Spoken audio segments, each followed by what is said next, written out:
अच्छा मलिया, आपने prevention of electronic crimes act of 2016 में जो अमेंडमेंट लेके आ रही है गवर्नमेंट, उसके बारे में तो आपने सुना ही होगा।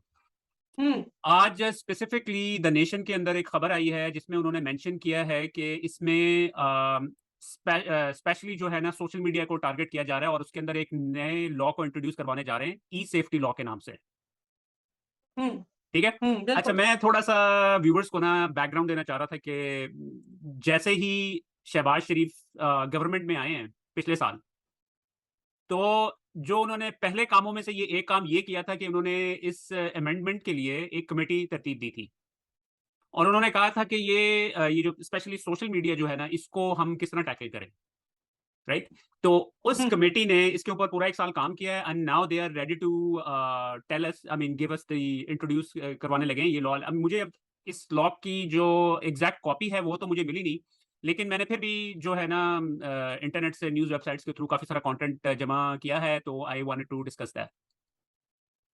हम्म। देखिए अदील, इसमें बात यह है, आपने बहुत सही कहा कि शहबाज शरीफ ने आते साथ ही सोशल मीडिया को किस तरह से टैकल करना है, यानी लोगों को किस तरह से टैकल करना है, उसको उसके लिए उन्होंने एक कमेटी तश्कील दे दी। अब सोचने की बात यह है कि इमरान खान एक तरफ और दूसरी तरफ 13 जमातें। इमरान खान पाकिस्तान की आवाम के साथ इस वक्त सिर्फ एक ही मीडियम के थ्रू इंटरैक्ट कर रहे हैं, दैट्स सोशल मीडिया। क्योंकि प्रिंट और इलेक्ट्रॉनिक मीडिया पर पाबंदी आयद कर दी गई। पाकिस्तान की तारीख की बदतरीन, ये मैं समझती हूँ, पाबंदियों में से एक है, जो कि आज तक पाकिस्तान की 75-76 साल तारीख में हमने ये कुछ नहीं देखा। नवाज शरीफ साहब की बहुत लोग मिसाल देते हैं कि जी उन पर भी तो पाबंदी आयद की गई थी इमरान खान दौर में। तो वो फर्क समझना बहुत जरूरी है कि मियाँ साहब की तकारीर लाइव टेलीकास्ट करने पर पाबंदी आयद की गई थी।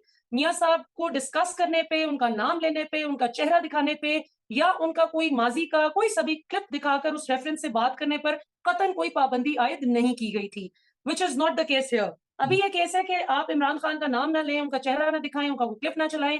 इस सब के बावजूद आप देखें कि ये भी एक हिस्ट्री में एक पाकिस्तान की तरफ से एक बड़ा, मैं तो समझती हूँ कि बहुत बड़ी बात है कि वर्ल्ड वाइड इसको डिस्कस किया जा रहा है कि इमरान खान ने कुछ ही दिनों में वो 6 करोड़ के करीब तकरीबन लगभग इस वक्त पहुंच चुके हैं टिकटॉक पर। अच्छा तो मलिया, सोशल मीडिया। मैं थोड़ा सा इसके अंदर ऐड करना चाहूंगा। आपको जी। याद होगा कि इमरान खान की जब गवर्नमेंट खत्म होने वाली थी उससे चंद माह पहले कोविड की हम्म। वजह से और इंटरनेशनल हालात की वजह से हमारी जो इन्फ्लेशन थी वो 10% के ऊपर चली गई थी। और आपको याद होगा कि मीडिया ने आसमां जो है वो सर पे उठाया हुआ था, शोर मचा रहे थे कि लोग तबाह हो गए, बर्बाद हो गए।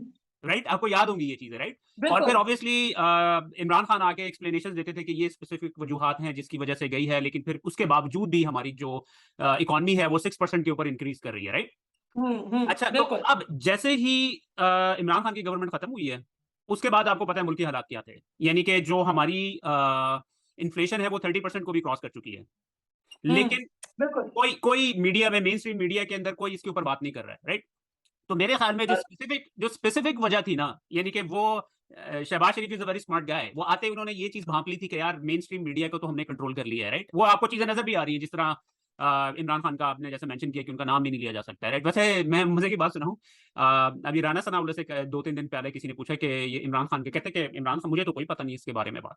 और अच्छा। उनकी बात दुरुस्त भी है, क्योंकि मैं चंद जो मेन स्ट्रीम मीडिया के जो हेड्स हैं उनसे मेरी बात हुई है, तो वो कहते हैं कि इसके ऊपर हमें कोई ऑफिशियल नोटिफिकेशन नहीं, हमें सिर्फ एक कॉल आई थी। अब वो कॉल पता नहीं किसकी तरफ से आई थी, कॉल आई थी कि बस इमरान खान का नामो निशान नहीं होना चाहिए मेन स्ट्रीम के ऊपर।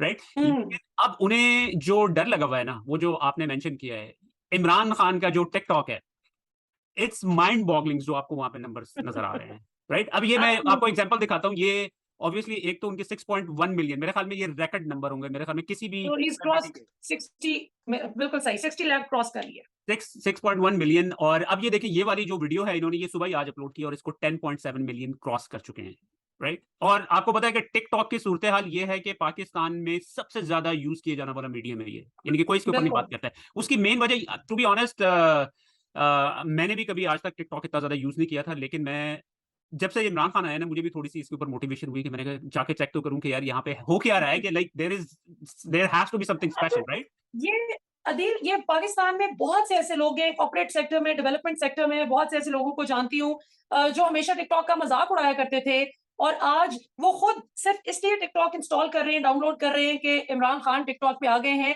और मैं अपनी तस्दीक करती चलूं, बिल्कुल ये 60 लाख मैं पहले कहना चाह रही थी, वो जो करोड़, एक्चुअली करोड़ों में इमरान खान साहब के व्यूज आए हैं व्यूज है। वीडियोस पे। तो ये देखें, इसीलिए अब सोशल मीडिया को एक वबा का नाम दिया जा रहा है, इसीलिए सोशल मीडिया को कहा जा रहा है कि इसको किसी तरह से कंट्रोल करना होगा। पहले कभी किसी को ख्याल नहीं आया, जब एक सर्टन सियासी जमात के जो फेक अकाउंट्स होते थे, जिस तरह से वो गाली गलौज करते थे, डॉन लीग से लेकर वोट को इज्जत दो का जब नारा लगाया जाता था, तो साथ में ये जो दहशतगर्दी है उसके पीछे वर्दी है, जैसे घटिया नारे लगाकर पाकिस्तान की फौज को डीमोरलाइज करने वाले जो लोग थे, जो फेक अकाउंट्स बना बनाकर गालम गलौज करते थे रियासती इदारों को, गजब खुदा का, आज वो लोग पाकिस्तान की अवाम को बता रहे हैं कि आप गद्दार हैं। और अगर आप फौज में या ब्यूरोक्रेसी में या अदलिया में या किसी भी जो इस वक्त बरसर इख्तिदार लोग हैं, उनकी किसी पॉलिसी से इख्तिलाफ करते हैं, तो आप गद्दार करार दे दिए जाते हैं। तो ये वो बात है जिसको सीमेंट करने के लिए अब ये पाबंदियां भी आयद करने की जो कोशिश की जा रही है। और मेन स्ट्रीम मीडिया का तो हाल ही बहुत बुरा कर दिया गया है। जाहिर है सोशल मीडिया से तो इनको असल तकलीफ है, लेकिन सोशल मीडिया को अदील ये उस तरह से लाख चाहे ई सेफ्टी के नाम पे कोई ले आए प्रोग्राम, जो मर्जी पॉलिसीज लॉन्च कर दें, ये इसलिए कंट्रोल नहीं कर सकते क्योंकि आखिर इन्होंने दुनिया को भी मुंह दिखाना है। आप देखें हुसैन हक्कानी का भी एक वो इंटरव्यू, अगरचे जरा पुराना है लेकिन अभी आजकल बहुत it's making rounds on social media, जिसमें वो फरमाते हैं कि जी आलमी मीडिया को इंटरव्यू देते हुए कि इमरान खान चूंकि कुरानी आयात का हवाला देते हैं और वो बहुत इस्लामी हैं, वो आएंगे तो इस्लामी शरीयत नाफिज कर देंगे वगैरह वगैरह। ख्वाजा आसिफ भी कुछ इसी किस्म की गुफ्तगू करते थे, तो असी बहुत लिबरल है, इमरान खान जो है ना वो आके अच्छा इस्लाम नाफिज कर ये देंगे। ये एग्जैक्टली इनके ये टेक्निक यूज करते हैं। ये पाकिस्तान में क्या बताते हैं, पाकिस्तान में बताते हैं कि ये यहूदी एजेंट है, ठीक है ना। अभी अभी जैसे बिल्कुल वो जो एक स्टेटमेंट आई थी इसराइल की वजह तरफ से, राइट, जिसके ऊपर, बिल्कुल। हालांकि वो स्टेटमेंट इन्होंने पहले स्टेटमेंट दी थी, इन्होंने कंडेम किया था कि जी इसराइली जो है फलस्तीनियों के साथ ज्यादती करते हैं, राइट। तो उन्होंने फलस्तीन आगे से इसराइली इनको जवाब दिया, उसने कहा कि भाई तुम अपने पहले मुल्क में तो हालत देख लो, 10,000 लोगों को तुमने उठा के जेल में बंद किया हुआ, तुम हमें किस मुंह से क्रिटिसाइज कर रहे हो। अच्छा, इन्होंने ये बिल्कुल नहीं बताया, इन्होंने अपने क्रिटिसिज्म के बारे में नहीं बताया इन्होंने ना। इन्होंने क्या किया, इन्होंने कहा कि ये out of the blue Israel की कोई स्टेटमेंट आ गई है यू नो। हाँ जी। तो वो देखिए, ये this is how they basically pedal propaganda, ये इसको शेप अप करते हैं। अब बात ये आती है कि इलेक्ट्रॉनिक मीडिया पे तो चल जाता है, प्रिंट मीडिया पे तो चल जाता है, चलो एक सहाफी नहीं मानेगा, दूसरा मान जाएगा, पैसा सबको अच्छा लगता है, कोई एक अपनी गैरत के हाथों मजबूर होकर इनकार कर देगा, लेकिन और इतनी लाइन लगी हुई है जो इस पे they literally pounce upon the opportunity. तो अब इशू ये है कि मेन स्ट्रीम मीडिया तो कंट्रोल हो गया, अब डिजिटल मीडिया को जो कंट्रोल करना है वो अवाम को डराने धमकाने की अगर बात हो, उस हद तक तो ये पूरी कोशिश कर रहे हैं। लेकिन क्या कीजिए कि जो आलमी सतह पर ऑपरेट होने वाले बाहर से जो एप्स बनी और चली, अब जाहिर है जब आप यूएन में जाएंगे, जब आप आईएमएफ से डील करते हैं, जब आप दुनिया के साथ दुनिया को मिलते हैं, तो आप इधर लाख फैशिज्म का मुजाहिरा करें, बाहर आपको फिर भी कोई मुंह बता दिखाना होता है। सो चूंकि बाहर इनको कोई ना कोई जवाबदेही करनी है, अपना जवाबदेह होना है अपनी हरकतों के लिए, लिहाजा ये मुमकिन नहीं इनके लिए कि फेसबुक को या अच्छा, यूट्यूब को, ये आपने ट्विटर जो वगैरह बात को। मेंशन की है ना सोशल मीडिया, इन्होंने इस अमेंडमेंट में ये भी एक चीज डाली गई है कि जो भी सोशल मीडिया कंपनीज पाकिस्तान में काम कर रही होंगी ना, they have to have their office in the country, और जो कंटेंट उन्हें जो कंटेंट उनकी प्लेटफॉर्म पे लग रहा है, they will be answerable to the government basically. तो आई डोंट नो ये कितनी अच्छा, हद तक ये लेके जा, ये मुझे नहीं लगता है कि ये चीज होगी, क्योंकि सोशल ये मीडिया होगी कंपनीज नहीं। को ये जो पिछली पीटीआई गवर्नमेंट जब थी, उस वक्त भी ये बात जो थी ये चली थी, मुझे याद है अच्छी तरह से। उस वक्त भी पीटीआई गवर्नमेंट भी जो थी, तब भी ये कहा गया था इनको कि ट्विटर अपना ऑफिस बना ले, यूट्यूब अपना ऑफिस बनाए, फेसबुक अपना ऑफिस बनाए। तो देखिए वो बेवकूफ नहीं है कि वो जब इस मुल्क में अभी आप हालात देखें, पहले तो उन्होंने वैसे एक सॉफ्ट रिफ्यूजल दिया था कि नहीं सॉरी, हमें ये ऑफर कबूल नहीं है। लेकिन अभी तो देखे ना जो सूरत हाल है, मुझे याद है फवाद चौधरी जब इंफॉर्मेशन मिनिस्टर थे, तो तब उनका ये नुक्ता नजर था कि अगर ये अपने ऑफिस यहाँ पे ले आते हैं तो ये टैक्स दे, और ये उससे जाहिर है पाकिस्तान की इकोनॉमी मजबूत होगी वगैरह वगैरह, जो कि सोशल मीडिया प्लेटफॉर्म्स के जाहिर ओनर्स को और उनके जो स्टेक होल्डर्स हैं उनको कबूल नहीं था, तो उन्होंने एक्सेप्ट नहीं किया। लेकिन अभी जो मामला है ना जी, वो ये है कि आपने अपनी आवाम की आवाज दबाने के लिए और गले दबोचने के लिए आप सोशल मीडिया प्लेटफॉर्म्स को भी समझ रहे हैं कि ये शायद कोई एफआईए का दफ्तर है, या शायद कोई ये वो नैब है, या शायद वो नादरा के साथ या इलेक्शन कमीशन के साथ मिलकर दो नंबरी करके जो फौजशुदा लोगों की लाखों की लिस्ट आप ठप्पों में इस्तेमाल कर लेते हैं इलेक्शन के दिन, ये वो है। ऐसा हो नहीं सकता। तो इसको जाहिर है सोशल मीडिया को आज कंट्रोल करना नामुमकिन है, और शर्म की बात है।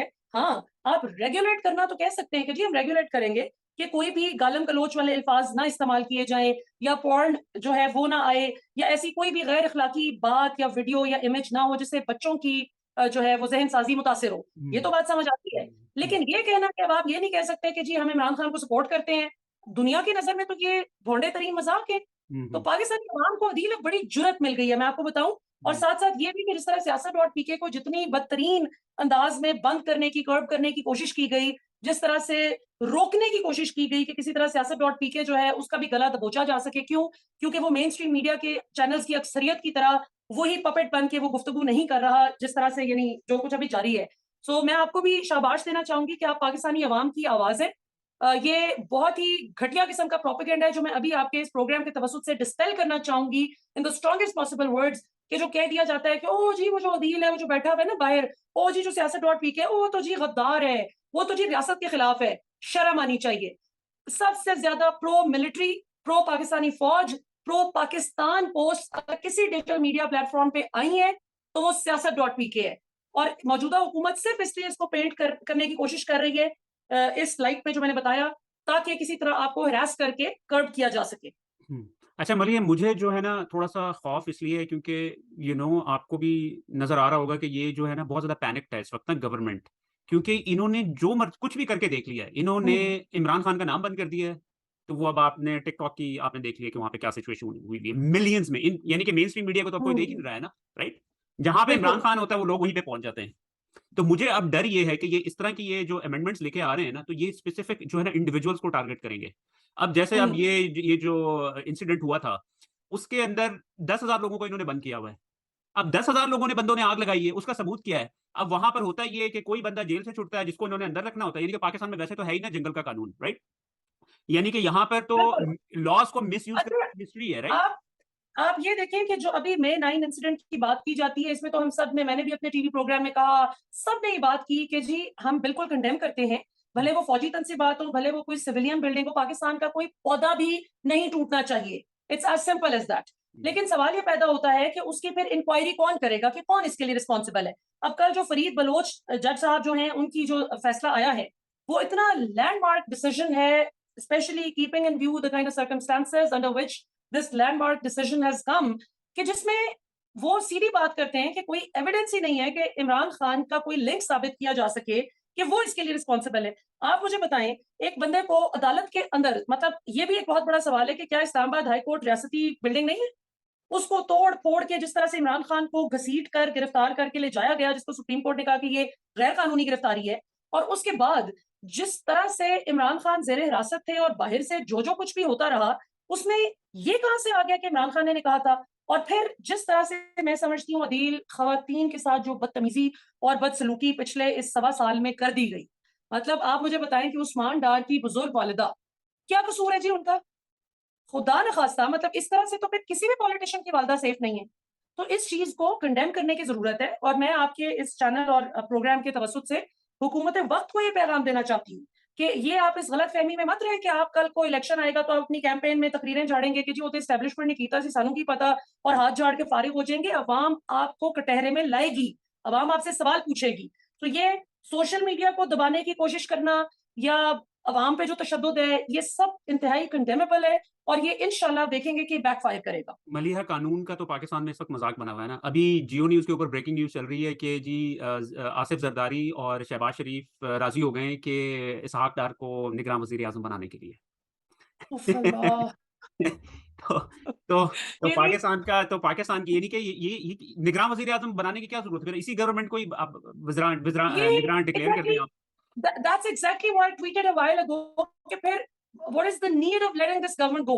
फिर तो आप इसी गवर्नमेंट को रखें, क्योंकि अभी तो सिर्फ वज़ीर ख़ज़ाना है। अगर खुदा न ख़ास्ता ये वज़ीर-आज़म बन जाते हैं सागदार, तो फिर तो जो रही सही कसर है वो टका के पूरी हो जाएगी। अब हुँ, मसला ये अदील, अभी पिछले दिनों में आप देखें साइफ़र के बड़ा वो चल रहा था जी कि आज़म खान ने ये कह दिया, आज़म खान ने कह दिया।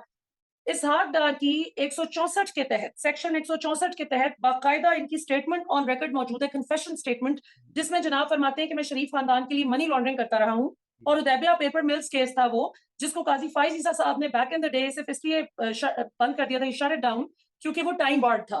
ठीक हुँ, है जी? तो हुँ, ये जो तोशाखाना केस इमरान खान पे बनाया है, ये to begin with it's also time barred, लेकिन वो हुँ, चलता जा रहा है। तो हुँ, ये जितना मजाक कानून का बना लिया गया है, और इसमें अब मुझे नहीं पता कि आईएमएफ या जो दीगर इंटरनेशनल इदारे हैं जो इस सारी सिचुएशन को देख रहे हैं, वो किस तरह से देखते हैं। कि एक मलिका मुल्क देखिए, का वज़ीर आज़म जो आप इंटरनेशनल इदारों की जो बात कर रही हैं ना, वो आपको याद होगा कि ये अभी पिछले दिनों वो जो खवातीन का वाक़या हुआ था ईरान में, पूरा हुँ, सोशल मीडिया पागल हुआ फिर रहा था कि जी, ओह हो! ये क्या हो गया? अब पाकिस्तान में इतना कुछ हो गया है, लेकिन इंटरनेशनल जो कुव्वतें हैं, वो बिल्कुल खामोशी चुप करके बैठी हुई हैं। और ये एक और चीज़ है जो कि इस चीज़ को वेरीफ़ाई करती है, वो जो जो साइफ़र वाला जो इश्यू है कि डोनाल्ड लू की तरफ से ये ऑर्डर आया था। तो इस वजह से मुझे तो यही लगता है कि जी जो इंटरनेशनल न्यूज़ वेबसाइट्स हैं या न्यूज़ हाँ, इदारे हैं, वो इसके ऊपर मुकम्मल खामोशी इसी वजह से इख्तियार की क्योंकि ये America is on board with them. खुदा ने आज तक उस कौम की हालत नहीं बदली, ना हो जिसको ख़्याल अपनी हालत आप बदलने का। अब मसला ये है कि जब खुद ही हमारे मुल्क में जो तसल्लुत जिनका अभी जमा हुआ है, जब उन्हीं को इस बात की शर्म नहीं, आप एक लम्हे के लिए भूल जाएँ कि ये इमरान खान थे जिनकी हुकूमत को कहा गया कि भई इसको हटाया जाए वरना बड़े सिवियर कॉन्सिक्वेंसेज़ पाकिस्तान को फेस करने होंगे। आप अंदाज़ा करें कि मैं पाकिस्तान में बैठी हूँ, आप बाहर हैं, मैं आपके मुल्क के प्राइम मिनिस्टर को और अगर फ़र्ज़ करें मैं अंडर सेक्रेटरी फॉर स्टेट हूँ इधर, तो क्या मेरी ये जुर्अत है, क्या मेरी ये जगह है कि मैं आपके मुल्क के वज़ीर-आज़म को हटाने की बात करूँ कि इस हुँ, हुकूमत को ही हटा दें? हुँ, हुँ। तो इसमें अदील बेसिकली वही बात है कि पाकिस्तानी अवाम के खून पसीने की कमाई से जो चंद खानदानों को पाला गया ना, ये उसका हम खमियाज़ा भुगत रहे हैं। और ये तो इमरान खान है जिसने इतना स्ट्रॉन्ग उस बंदे ने स्टैंड ले लिया है, इतनी स्ट्रॉन्ग उसने पोज़ीशन ली है पाकिस्तानी अवाम के लिए, अल्लाह की उसके साथ मदद है। अदरवाइज़ आप बताएँ मेरे आपके जैसा बंदा, वो क्या इस बदमाश निज़ाम के साथ टक्कर ले सकता था? नहीं, बिल्कुल नहीं। अच्छा मलिया हम इस सेगमेंट को रैप अप करते हैं। जो मुझे इस वक़्त यस। डर है ना कि ये जिस तरीके से इन्होंने पहले लोगों को एग्ज़ाम्पल बना के डराने की कोशिश की है सोशल मीडिया के ऊपर, इस लॉ के अंडर भी ये हुँ, आम लोगों को टारगेट करेंगे, उनको उठाएँगे और उनको एग्ज़ाम्पल बनाएँगे, राइट? लेकिन इवेंचुअली लॉन्ग रन में इनको ये फ़ायदा नहीं होने लगा। लोगों ने चुप नहीं होना, सोशल मीडिया को नहीं आप कंट्रोल कर सकते, चाहे जो मर्ज़ी कर लें। अब इमरान खान की वीडियो जिसने देखनी है ना टिकटॉक के ऊपर, या तो इमरान खान हाँ। को बैन करें, तो इसका इम्पैक्ट कोई नहीं आना है लॉन्ग रन में। लेकिन मुझे खौफ़ है कि इनिशियली जो है इसको इस्तेमाल करके लोगों को टारगेट किया जाएगा। देखिए इसमें मुझे लगता है कि जो ओवरसीज़ पाकिस्तानीज़ हैं, पाकिस्तान के वो तकरीबन लगभग 1 करोड़ उनकी तादाद है, ठीक है? और वो तो चूँकि एक डेवलप्ड दुनिया का हिस्सा हैं, तो वो तो देखते हैं और उनको इतना मज़ाक लगता है ये अभी वो हमारे दोस्त बात कर रहे थे थोड़ी कल-परसों की बात है, कि वो पाकिस्तान में भी जो कुछ चल रहा है, वो कह रहे थे कि हम जो 20-25 साल से लोग मूव हो चुके हैं बाहर, हमें ये मज़ाक लगता है सिस्टम तो सोचो कि गोरा, जो पैदा ही पला-बड़ा ही वहाँ पे हुआ है, तो उसको कितना अजीब लगता होगा कि ये किस किस्म का तमाशा है। तो हुँ, मुझे लगता है कि ये हुकूमत की अब जाते-जाते आखिरी डेस्परेट कोशिशें हैं, हुँ, किसी तरह ज़ुबान-बंदी की और ये जो आजकल वही डॉन लीग्स वाली सारी टीम जो है आजकल बड़ी पाक फ़ौज ज़िंदाबाद के नारे लगा रही है और असल में इनकी क्या हकीकत है वो अवाम देख चुकी है पिछले 6 साल में जो तमाशे होते रहे। तो हुँ, ये मुझे बड़ा अफ़सोस होगा कि अगर इस तरह का कोई लॉ लाया जाता है इसलिए कि ये वो लोग हैं, जिनके खिलाफ आज क्रैकडाउन करने के लिए छुरियाँ तेज़ की जा रही हैं। ये वो लोग हैं जो सबसे ज़्यादा पाकिस्तान की रियासत के मुहाफ़िज़ थे। स्पोक्स पर्सन्स थे इस रियासत के। हुँ, तो हुँ, उन पे अगर छुरी फेरी जाएगी तो इससे पाकिस्तान के इदारों में और पाकिस्तान की अवाम में खलीज बढ़ेगी। ये करप्ट सियासतदानों का तो कुछ नहीं जाना, उनका तो फ़ायदा हो रहा है कि अच्छी बात है। उनकी तो एक मोनोपोली कायम हो रही है। तो ये हमारे इदारों को इस वक़्त सोचने की ज़रूरत है कि अगर इस किस्म का कोई अनरीज़नेबल लॉ जो है वो if it's tried to be put in place तो हुँ, हमारे इदारे उसको रेज़िस्ट करें। क्योंकि कल को ये उनके लिए नुकसानदेह बात होगी अगर अवाम में और उनमें खलीज आ गई, सियासतदानों का कुछ नहीं जाना। हुँ। थैंक यू मलिया फॉर योर टाइम।